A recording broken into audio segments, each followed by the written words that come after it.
you aware that some of the gospel we preach here, if you take it to some countries, they can't win a soul?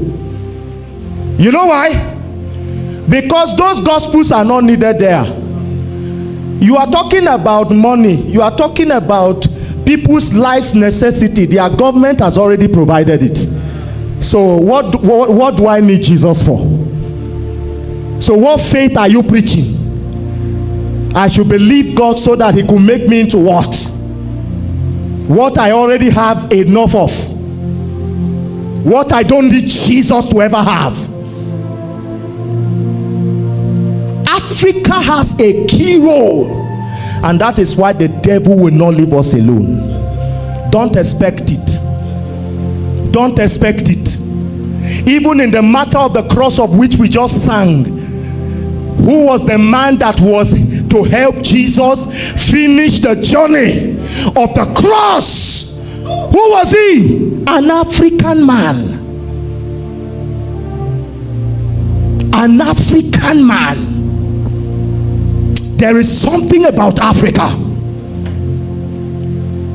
and this thing is precious. Jude was speaking. He said, please be careful. There is a contention in the realm of the spirit, and this contention is not about your fine faces. It has nothing to do with your structure, stature, or physique. It has nothing to do with your financial status. It is a contention for your faith. And the contention is that it should become something other than what it was when it was handed down to the fathers. We are not taking it away. We just want to change it. Oh no. We are not going to delete the currency. We are just going to create a counterfeit. And that is all this battle is about. When Peter came into this experience in Luke 22, you will realize that Jesus ended with that matter.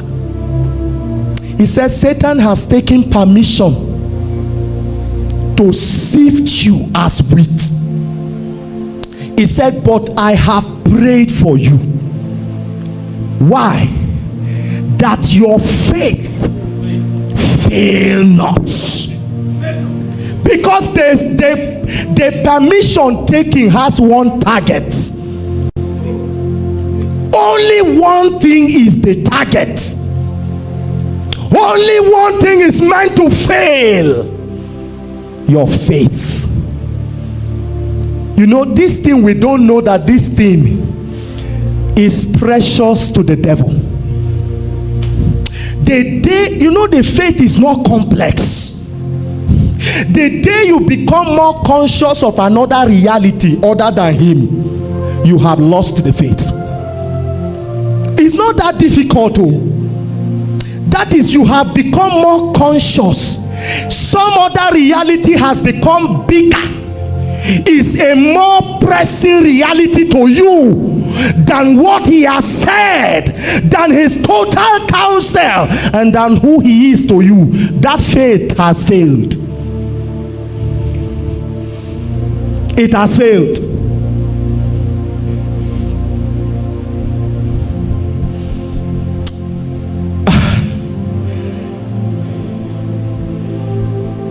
So I cherish the old rugged cross till my trophies at last I lay down. I will cling to the old rugged cross and exchange it someday for a crown. I have fought the good fight. I have run the race. I have what? Kept the faith. You can be a good runner. You can be a good fighter who have lost the faith.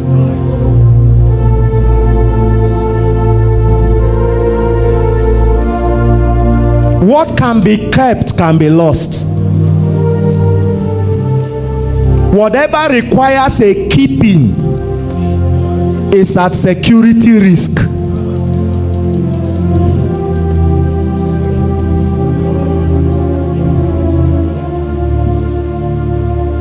Whatever requires a preserving, a contention, can be lost. And you can lose it, and your activities may not diminish one bit.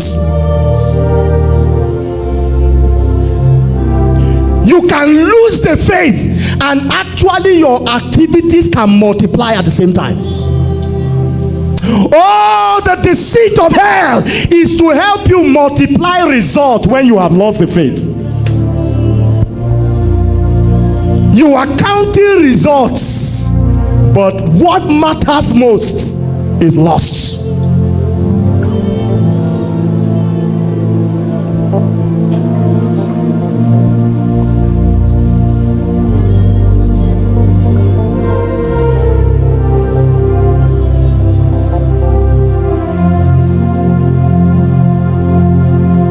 What we have to preserve is too precious. I beg us, don't be intimidated by the noise around. The noisiest men around are the men who have lost faith. I want you to know that the noisiest men around, the noisy gongs and the clanging cymbals, are men whose real substance has been siphoned, and they are left with vacuums of emptiness, but only within, so no man sees.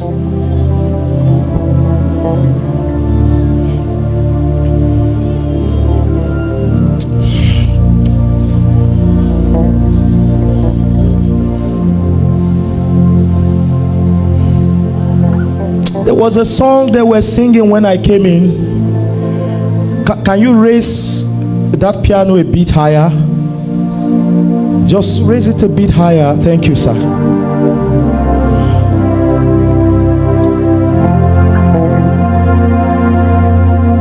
If you check, some of you, God is missing your tears. Frankly, if you ask the Lord, Lord, how far? He will say, I miss you. We are not saying you are missed in church. We are not saying you are missed in the activities. But in the place where men matter. What is the Lord saying? I miss you.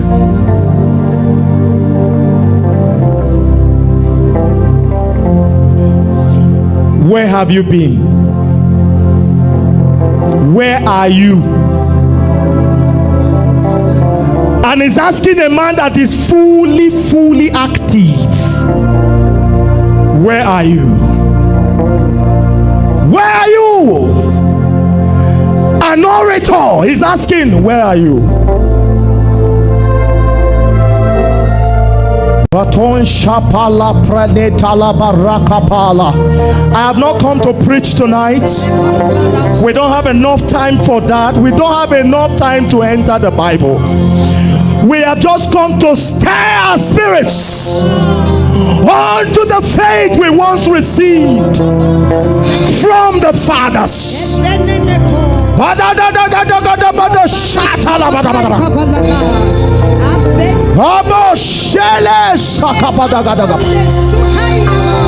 That faith was not about money. It was not about money. It was not about money. God supplied their needs. It was not about money. Imagine the man. The Bible says people who had lands sold their lands, sold their properties, and laid the money at the apostles' feet.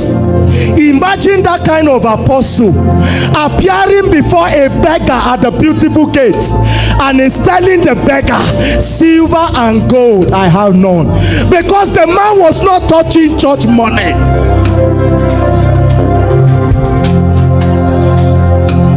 That man was not riding a chariot to the fellowship. He was trekking to the fellowship, because he knew the money men laid at his feet was not his money.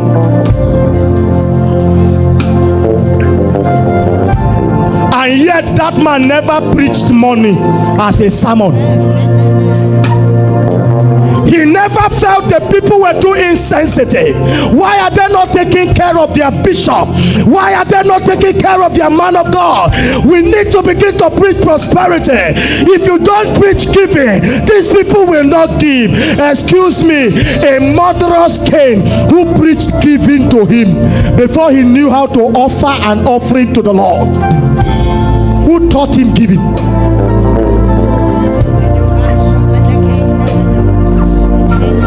There are things that spring from us. Were they preaching giving when men were going to sell their lands? Hello, sir. The more you preach selflessness to the people, the more they know how to detach from properties. They know how to detach from materialism. They know how to detach from the goods of this world. Without stress, they can sacrifice anything, because their spirits have found a greater treasure. They have found something worth more than silver and gold. So they can give up any silver, they can give up any gold for the cause of that matter. You don't need to beg them.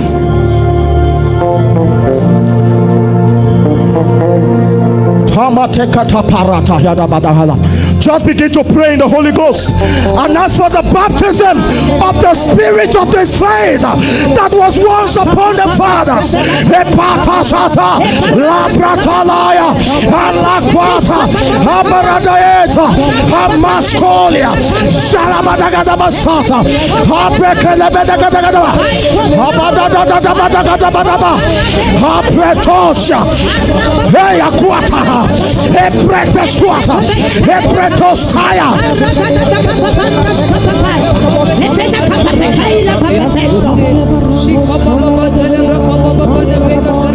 When the truth of the gospel is preached, see, Jesus is not an unfair master. He was martyred before his disciples. He led by the example. And until eternity, he exceeds all of them. You know why I said so? Before you say yes, you know why I said so? When all of us enter heaven, our scars will be wiped away. The only man in eternity and for all eternity that will be with scars in his palms and scars on his feet and a piercing sign on his side and the signs of injury upon his precious head will be the one who gave himself for us. Who can beat that record? All of them bore it in time, but he bears it for all eternity.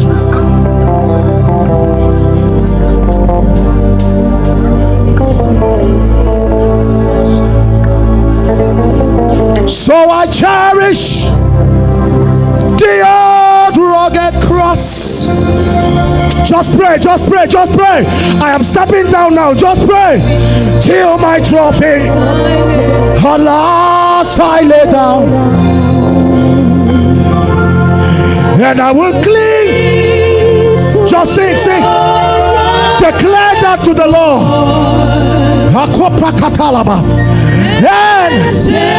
And exchange for a crown. So I cherish, so I cherish the cross. Till my trophies, till my trophies.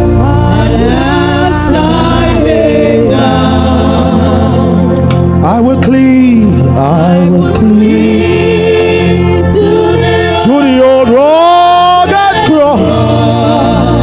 Everybody say, and